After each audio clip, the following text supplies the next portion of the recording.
বর্তমান বৈশ্বিক সংঘাতের পরিস্থিতি দেখে মনে হচ্ছে তৃতীয় বিশ্বযুদ্ধ শুরু হয়েছে, এমন মন্তব্য করেছেন রাশিয়ার পররাষ্ট্রমন্ত্রী সার্গেই লাভরভ। তার দাবি, বিশ্বের বিভিন্ন অঞ্চলে চলমান সংঘাতগুলোকে ইতিমধ্যে কিছু আন্তর্জাতিক সম্পর্ক বিশেষজ্ঞ তৃতীয় বিশ্বযুদ্ধ হিসেবে আখ্যায়িত করতে শুরু করেছেন।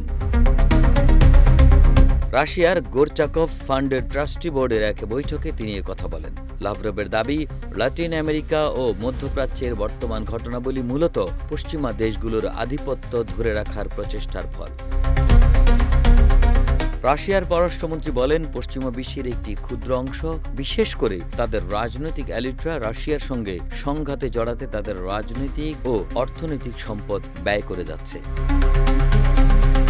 মধ্যপ্রাচ্যের পরিস্থিতি নিয়ে গভীর উদ্বেগ প্রকাশ করে লাভরভ বলেন, ইরান ও তার প্রতিবেশীদের মধ্যে সম্পর্কের অবনতিতে রাশিয়া বেশ চিন্তিত। তিনি যুক্তরাষ্ট্র ও ইসরায়েলের বিরুদ্ধে ইরানের উপর কঠোর সামরিক আগ্রাসনের অভিযোগ তুলে বলেন, এই পরিস্থিতি বৈশ্বিক বাণিজ্য, জ্বালানি নিরাপত্তা এবং আন্তর্জাতিক যোগাযোগ ব্যবস্থাকে ঝুঁকির মধ্যে ফেলতে পারে।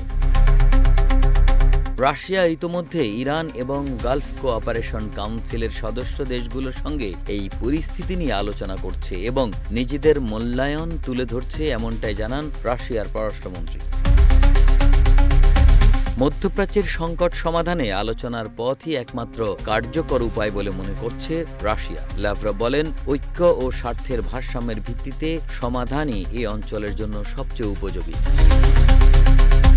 কিউবাকে ঘিরে বাড়তে থাকা আন্তর্জাতিক চাপ নিয়ে উদ্বেগ প্রকাশ করেন লাভরভ। তিনি বলেন, কিউবার উপর বাহ্যিক চাপ বৃদ্ধি পাচ্ছে এবং দেশটির সার্বভৌম উন্নয়নের অধিকারকে রাশিয়া সমর্থন করে। একই সঙ্গে কিউবাকে মানবিক সহায়তা সহ প্রয়োজনীয় সহায়তা অব্যাহত রাখার প্রতিশ্রুতি দেন তিনি।